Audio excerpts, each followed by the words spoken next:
Je suis Denis Charette, sculpteur de rêve.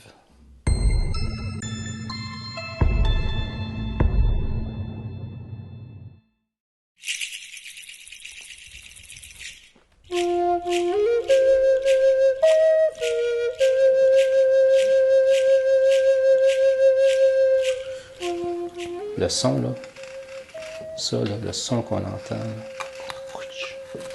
pour moi, là, ça, c'est méditation. Je peux passer des heures en silence, à juste entendre mes ciseaux comme tailler le bois, puis je peux partir. Là. Il n'y a plus rien qui compte. C'est là qu'est mon plaisir. Puis on dirait que chaque bois va m'amener un son différent, chaque couteau va m'amener un son différent. Noyer cendré, tant qu'à moi, c'est le plus beau bois pour faire de la sculpture. Il répond bien à mes inspirations aussi, qui me parlent très puissamment.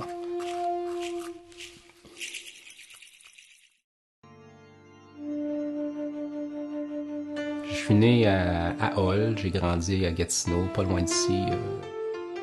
Des souvenirs que j'ai, c'est que j'aimais beaucoup voir la rivière Gatineau, puis j'avais comme des visions de canaux, tout ça.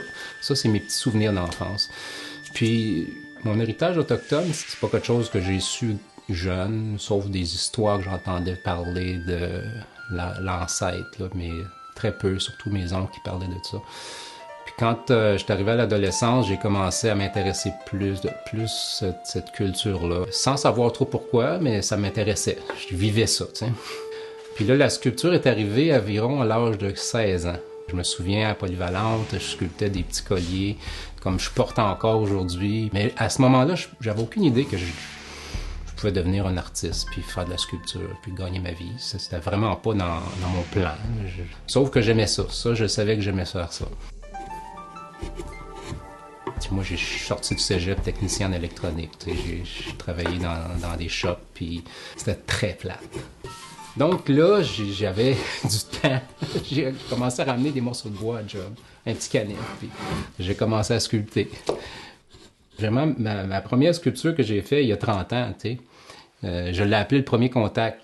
Quand j'ai fait cette sculpture-là, j'ai senti mon plexus solaire s'allumer à un point tellement fort que je savais exactement que je voulais aller vers ça.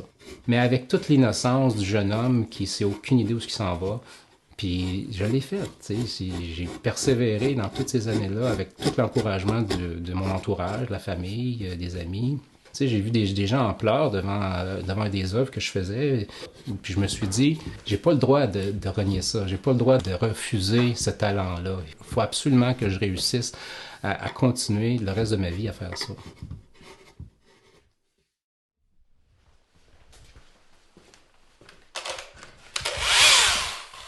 Disons que l'adolescence a commencé l'art, je te dirais, la recherche. Surtout la recherche sur le côté autochtone de la famille. Puis ce qui m'a fait enclencher ça, c'est la visite du Musée des civilisations à l'époque, l'ouverture du musée. Quand je suis arrivé dans la grande galerie, puis j'ai vu les mots totémiques. Ça va vraiment allumé. J'ai dit, c'est ça que je veux faire des mots totémiques, tu sais.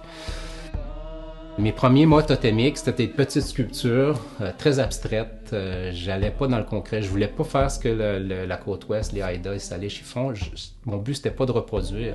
C'était vraiment d'utiliser cet art-là. L'art, j'appelle ça, moi, l'art totémique.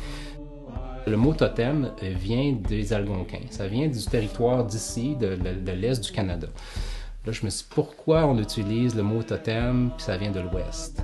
Je voulais aller à Haida-Gwaii, aux îles de la Reine-Charlotte, rencontrer les maîtres Haïda. J'ai demandé qu'on m'explique comment vous construisez un totem, puis la base de tout ça.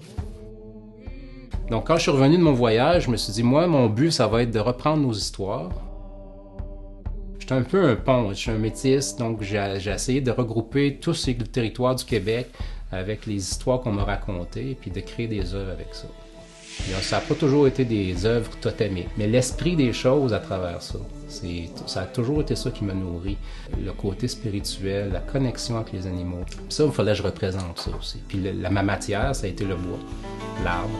Je me suis aperçu que j'avais un contact très, très particulier avec le bois.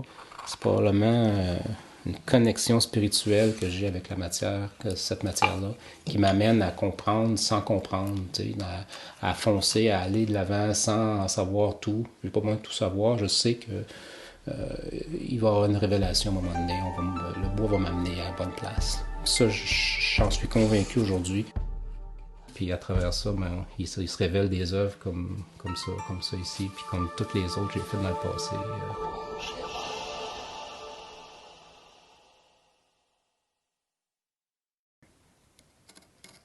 Il y a un moment où je vivais vraiment pas bien dans le dedans. Je voulais plus voir personne. Je faisais mes petites affaires. J'avais plus le goût de spiritualité.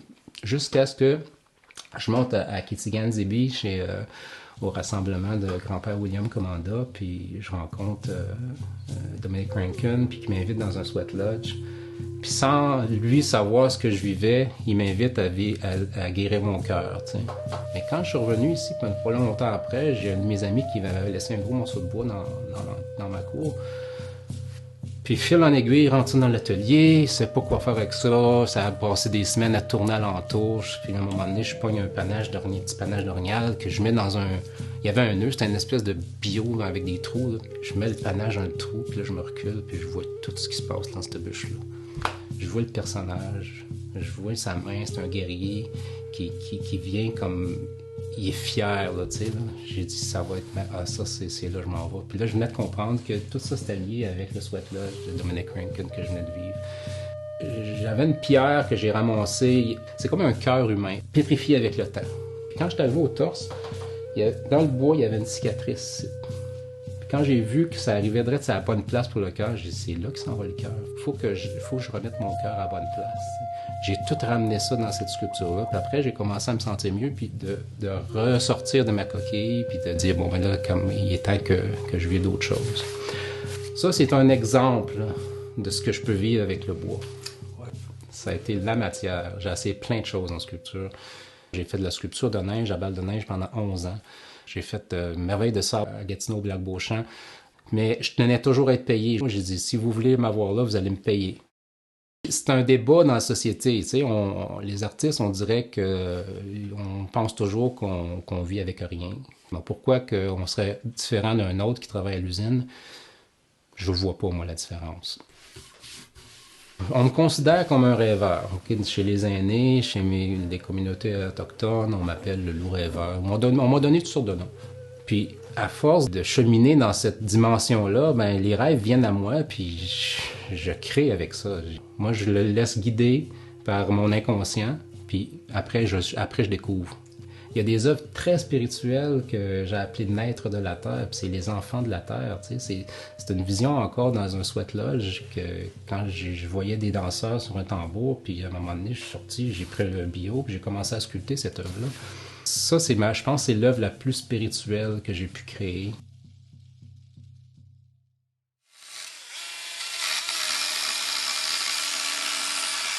J'en ai fait tellement, j'arrive toujours à être très fier de mes œuvres. Dans les dernières années, les œuvres monumentales que j'ai faites, écoute, j'ai vécu des affaires. L'oiseau tonnerre au Parc Oméga. Ça, c'est ma première œuvre monumentale, j'accepte. Là, je m'aperçois de l'ampleur du projet, tu sais, c'est gros, là. Donc là, 6 mois de temps, janvier jusqu'à juin, je travaille là-dessus à temps plein. Puis l'oiseau tonnerre, chez nous, c'est l'esprit majeur, OK? On en parle partout en Amérique du Nord, l'oiseau tonnerre. Donc moi, je décide, en commençant cette œuvre-là, je vais m'imprégner de l'esprit de l'oiseau tonnerre. Je veux que ce soit une œuvre du territoire d'ici unique.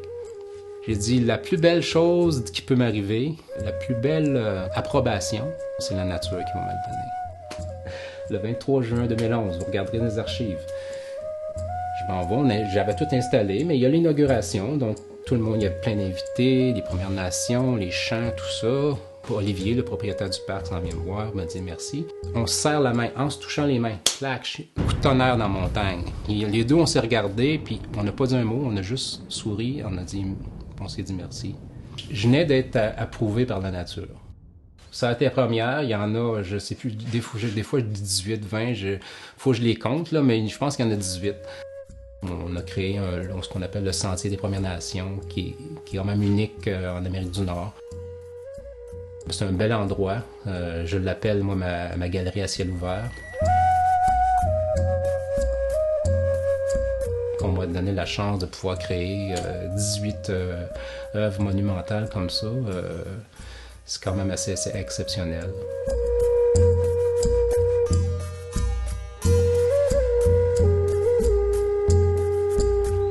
J'aime beaucoup créer sur commande. Ça a été la même chose. Le dernier mât totémique que j'ai installé à Métis-sur-Mer, c'est un client, un monsieur de New York, qui voulait me rencontrer. Il avait acheté une de mes œuvres à Montréal, dans une galerie. Ça fait que moi, je suis chanceux. Je reçois des offres de mécènes comme ça pour leur créer des œuvres. C'est vraiment là que j'ai mon plus grand plaisir. Toute l'intensité sort après ça parce que j'y donne tout ce que je suis, en fait.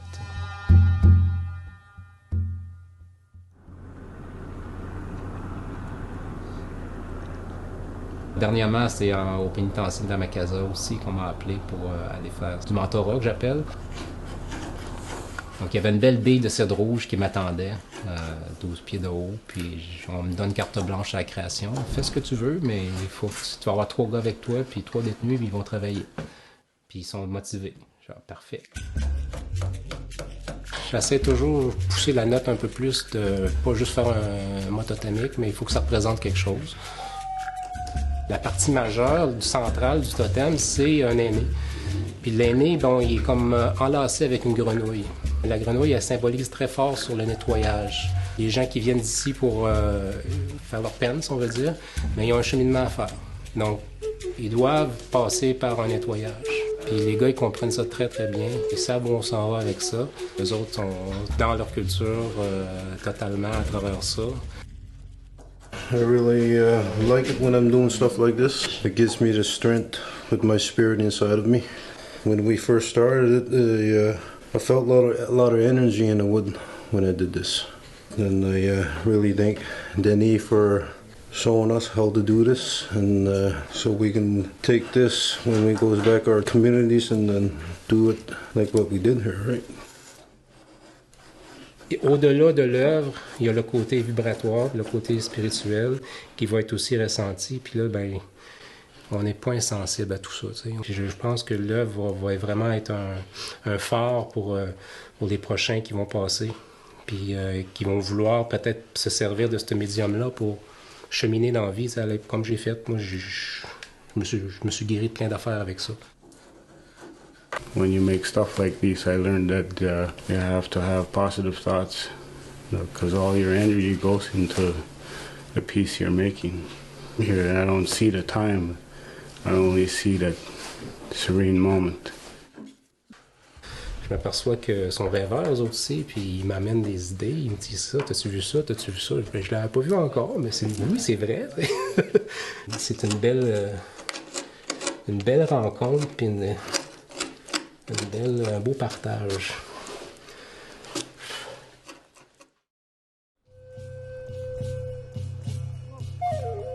J'étais une personne très anxieuse au niveau financier.